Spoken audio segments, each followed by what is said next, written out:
Assalamualaikum warahmatullahi wabarakatuh, teman-teman. Pada kesempatan kali ini, saya akan membahas sebuah tema yang sangat dekat dengan kehidupan kita sehari-hari, yaitu tentang dinamika hubungan antara rakyat dan pemerintah dalam menyikapi kebijakan publik.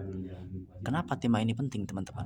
Karena dalam kehidupan bernegara, kita sebagai rakyat tidak bisa dipisahkan dari pemerintah. Karena setiap kebijakan yang dibuat pemerintah pasti akan berdampak langsung ataupun tidak langsung kepada masyarakat. Begitu pula sebaliknya. Sikap dan respon masyarakat juga akan mempengaruhi jalannya pemerintah. Nah, yang pertama yaitu pengertian hubungan rakyat dan pemerintah. Secara sederhana, hubungan antara rakyat dan pemerintah itu adalah hubungan timbal balik antara dua pihak yang saling berkaitan dalam sebuah negara. Rakyat adalah pemegang kedaulatan tertinggi dalam sistem demokrasi, teman-teman. Artinya, kekuasaan yang sebenarnya itu berasal dari rakyat, sementara pemerintah adalah pihak yang diberi mandat atau kepercayaan oleh rakyat untuk menjalankan roda pemerintahan. Namun kita dalam praktiknya hubungan ini tidak selalu berjalan mulus. Kadang terjadi keselarasan, tapi kadang juga terjadi perbedaan pendapat bahkan konflik. Hal ini terjadi itu karena setiap kebijakan tidak selalu menguntungkan semua pihak. Setiap masyarakat memiliki kepentingan yang berbeda-beda dan cara pandang rakyat dan pemerintah bisa saja tidak sama, teman-teman. Nah, disinilah muncul yang disebut sebagai dinamika, yaitu perubahan dan perkembangan dalam hubungan tersebut. Oke, kemudian yang kedua yaitu hubungan ideal antara rakyat dan pemerintah. Hubungan ideal antara rakyat dan pemerintah itu sebenarnya sudah diatur dalam prinsip-prinsip demokrasi ya, teman-teman ya. Hubungan tersebut itu seharusnya berjalan dengan beberapa nilai utama. Yang pertama yaitu adalah demokratis.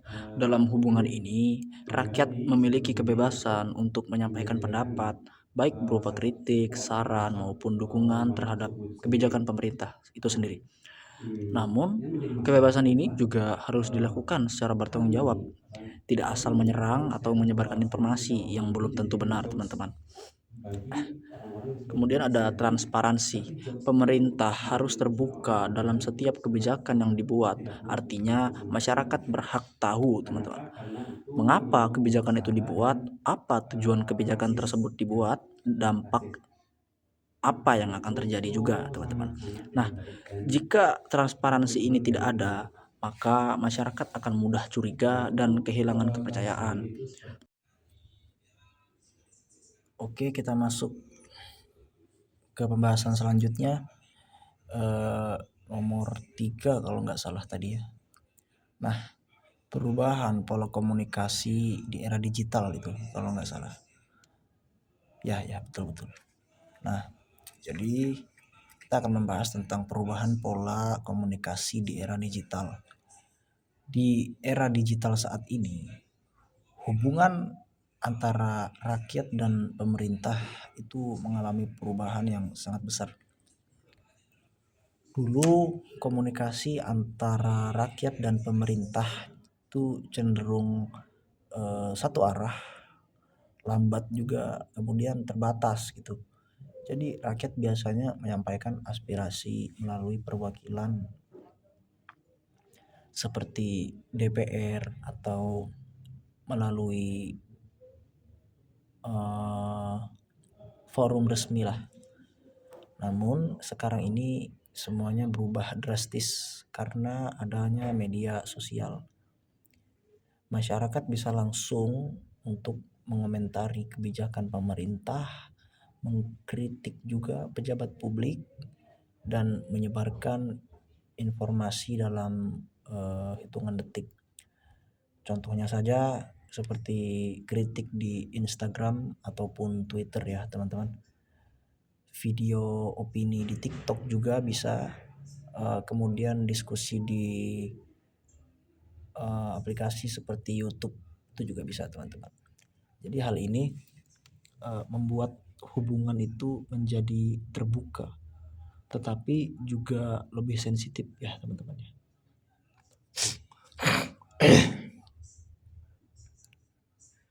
Dampak positifnya apa? Nah, dampak positifnya yaitu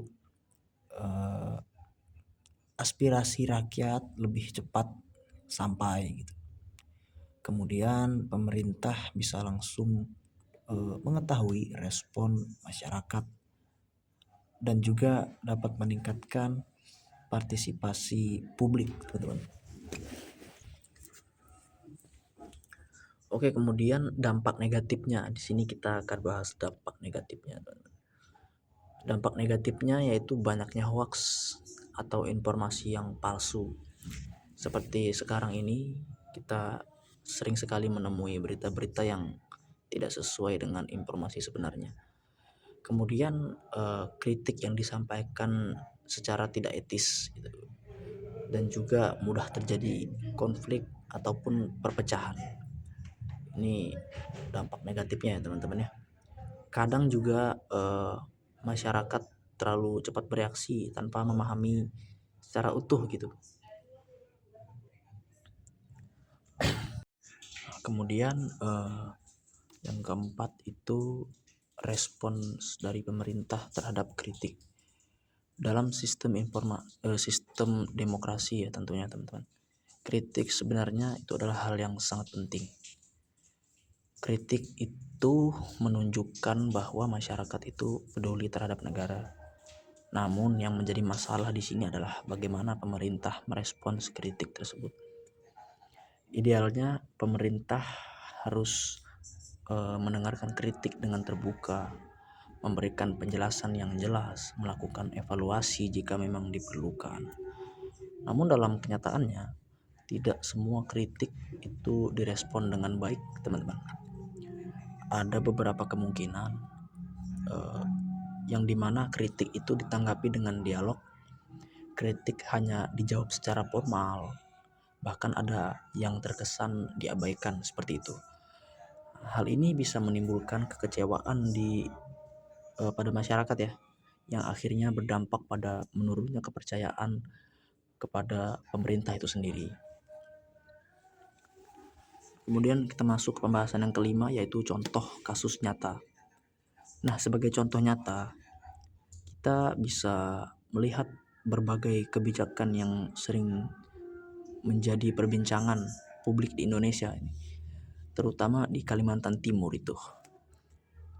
Salah satu contohnya itu adalah pembangunan ibu kota Nusantara itu.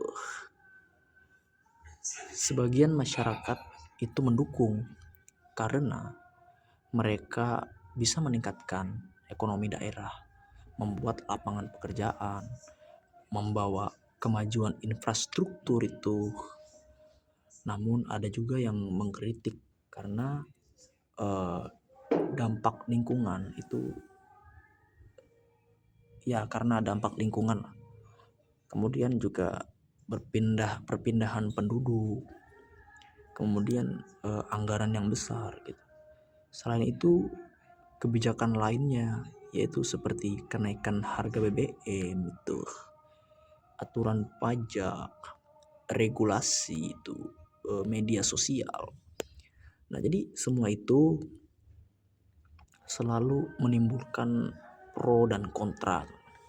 Ini menunjukkan bahwa dalam setiap kebijakan publik pasti akan ada perbedaan pendapat, dan itu adalah hal yang wajar dalam demokrasi ya teman-teman ya. Kemudian yang keenam itu data dan fakta. Jika dilihat dari berbagai survei dan data, partisipasi masyarakat dalam menyampaikan pendapat saat ini semakin meningkat, terutama melalui media digital. Namun di sisi lain, tingkat kepercayaan masyarakat itu bisa naik turun. Banyak masyarakat yang aktif mengkritik, tetapi belum tentu aktif juga berkontribusi secara langsung. Kemudian ada juga analisis mendalam, dan ini pembahasan yang terakhir ya teman-teman, bagian yang terakhir ini. Dari semua pembahasan tadi, kita bisa melihat bahwa hubungan rakyat dan pemerintah itu sangat dipengaruhi oleh komunikasi. Jika komunikasi berjalan baik, maka akan tercipta kepercayaan. Nah, jadi kesimpulannya dari pembahasan yang sudah saya bahas tadi, dinamika hubungan antara rakyat dan pemerintah itu adalah sesuatu yang tidak bisa dihindari dalam negara demokrasi seperti Indonesia ini, teman-teman. Jadi perbedaan pendapat adalah hal yang wajar, tapi harus dikelola juga dengan baik agar hubungan ini berjalan harmonis.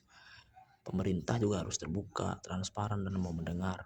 Rakyat juga harus aktif, tapi tetap bertanggung jawab.